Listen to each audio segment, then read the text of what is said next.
O nosso estudo de hoje está na carta aos Romanos, capítulo 12, versículo 20. Paulo fala o seguinte: portanto, se o teu inimigo tiver fome, dá-lhe de comer. Se tiver sede, dá-lhe de beber, porque fazendo isso, amontoarás brasas de fogo sobre a sua cabeça. Emmanuel vem comentar no livro Pão Nosso, lição 166, Cura do Ódio. O homem, geralmente, quando decidido ao serviço do bem, encontra fileiras de adversários gratuitos por onde passe, qual ocorre a claridade, invariavelmente assediada pelo antagonismo das sombras. Às vezes, porém, seja por equívocos do passado ou por incompreensões do presente, é defrontado por inimigos mais fortes que se transformam em constante ameaça à sua tranquilidade. Contar com o inimigo desse jaez é padecer dolorosa enfermidade do íntimo, quando a criatura ainda não se afeiçoou às experiências vivas do Evangelho. Quase sempre o aprendiz de boa vontade desenvolve o máximo das próprias forças a favor da reconciliação. No entanto, o mais amplo esforço parece baldado. A impenetrabilidade caracteriza o coração do outro e os melhores gestos de amor passam por ele despercebidos. Contra essa situação, todavia, o livro divino oferece receita salutar. Não convém agravar atritos, desenvolver discussões e muito menos desfazer-se a criatura bem-intencionada em gestos bajulatórios. Espere-se pela oportunidade de manifestar o bem. Desde o minuto em que o ofendido esquece a dissensão e volta ao amor, o serviço de Jesus é reatado. Entretanto, a visão do ofensor é mais tardia e, em muitas ocasiões, somente compreende a nova luz quando essa se lhe converte em vantagem ao ciclo pessoal. Um discípulo sincero do Cristo liberta-se facilmente dos laços inferiores, mas o antagonista de ontem pode persistir muito tempo no endurecimento do coração.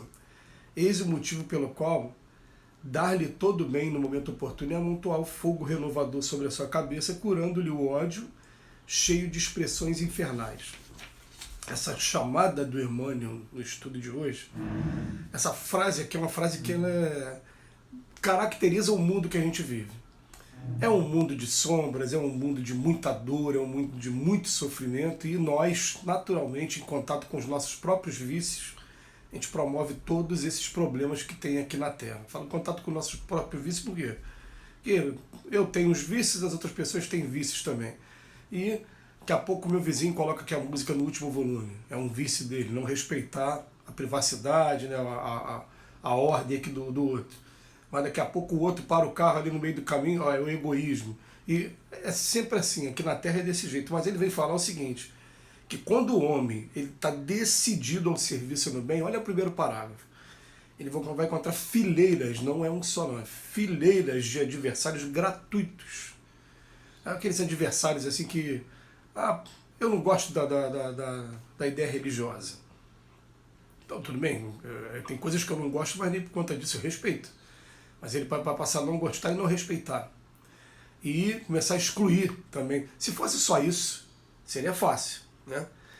Mas ele vem falar assim, às vezes, porém, seja por equívocos do passado até incompreensões do presente, você vai encontrar inimigos mais fortes que vão se transformar em constante ameaça à sua tranquilidade.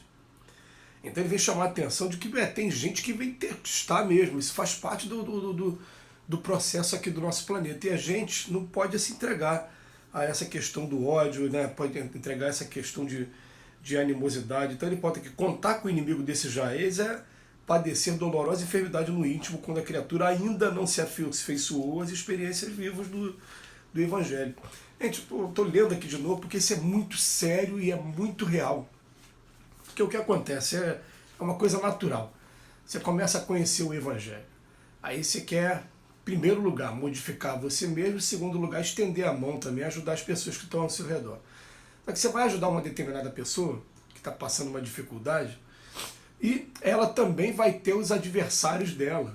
Esse mundo que é desse jeito. Por isso que a gente tem que começar a pensar assim, eu não posso ser adversário de ninguém, eu não quero mais ser adversário de ninguém, eu não quero me permitir mais esse tipo de comportamento. Mas é o que acontece. Aí você vai fazer alguma coisa por aquela pessoa e tem um espírito ou alguém encarnado do lado dela e fala, por que é esse cara que veio aqui e ajudou? E vai começar a se tornar o seu adversário de maneira gratuita, só porque ele não gosta do outro e você ajudou o outro, ele vai começar a se tornar o seu adversário. Gente, isso acontece com muita frequência, principalmente nos ambientes espíritas, em que as pessoas vêm procurar a gente com não só com problemas materiais, são muitos problemas materiais. É muita geladeira sem comida, é muito fogão sem comida, tudo bem. Mas os problemas espirituais são muito grandes também. Então a pessoa procura, e daí aquele espírito que está ali do lado dele, investindo no processo de vingança, de porque é esse cara que está querendo ajudar, e começa a vir de maneira gratuita, porque o problema dele era com o outro, não era comigo, mas passou a ser comigo pelo fato da gente começar a ajudar. De maneira que a gente vai perceber, né, de maneira estranha, né, que todos aqueles que são grandes aqui na Terra acabaram sofrendo muito, grandes no ponto de vista moral, acabaram sofrendo muito, e muitos foram martirizados mesmo, foram assassinados de maneira gratuita, como o Mahatma Gandhi aí da vida, né, e como sofreram atentado e sofreram ataques, que a gente fica, meu Deus, né, a pessoa está só fazendo bem e parece que ela é testada o tempo todo. Em primeiro lugar, vou pegar aqui o exemplo de Chico Xavier. O fato da mediunidade dele ser tão ostensiva e dele falar de maneira muito amorosa, falando, gente, eu entendo que vocês não compreendam a minha mediunidade, eu não quero, mas ela acontece, eu não quero ficar impondo, né? Mas ela acontece, ela é fato. E mesmo assim ele foi testado, foram repórteres na casa dele, fingindo ser uma coisa que não eram, para depois escrever reportagens longas, desmentindo e querendo dizer que ele era uma farsa. E ele recebeu aquele ataque, continuou, não interrompeu o trabalho dele. É claro que qualquer pessoa, quando pega uma notícia como essa, fica triste. Ele ficou triste naturalmente, mas aí Emmanuel apareceu do lado dele e falou, seja bem-vindo. E é isso que a gente está falando com esse texto aqui de hoje. Emmanuel está falando de novo. Seja bem-vindo. Qualquer pessoa que se propõe a fazer o bem nesse mundo vai ter esse tipo de coisa. É adversário gratuito, e alguns, sejam por problemas que tivemos no passado, ou até mesmo de hoje, do compreensões do presente, vão se tornar inimigos mais fortes, né? Então o que acontece? Ele fala assim, quase sempre o aprendiz de boa vontade desenvolve o máximo das próprias forças a favor da reconciliação. No entanto, mais ampla, tem gente que você quer pedir desculpa, a impenetrabilidade caracteriza o coração, e os melhores gestos do amor passam por ele despercebido. Uma vez eu, por exemplo, fui oferecer carona para uma pessoa que eu achava que ela tinha problema comigo. E depois que ela não aceitou a minha carona, e depois eu descobri que ela tinha problema mesmo, porque ela ainda foi comentar, usou uns adjetivos aí, nada legais, ainda vem pra cá me oferecer carona. Aí eu confirmei, realmente, ele de maneira gratuita, não fiz absolutamente nada mesmo, mas aquelas pessoas, eu não gostei da pessoa, enfim. E a gente tem que aceitar essa situação.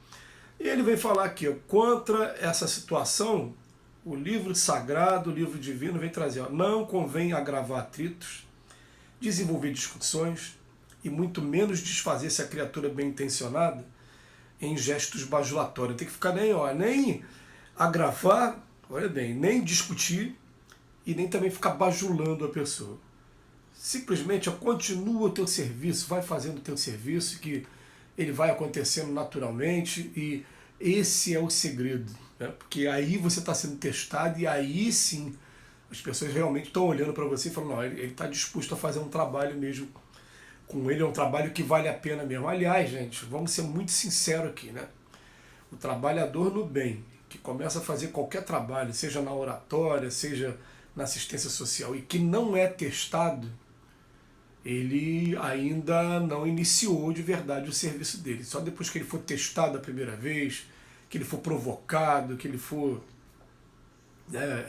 caluniado de alguma maneira. E eu falo caluniado, é caluniado mesmo. O nome desse crime, calúnia, é você imputar a alguém uma prática de um crime.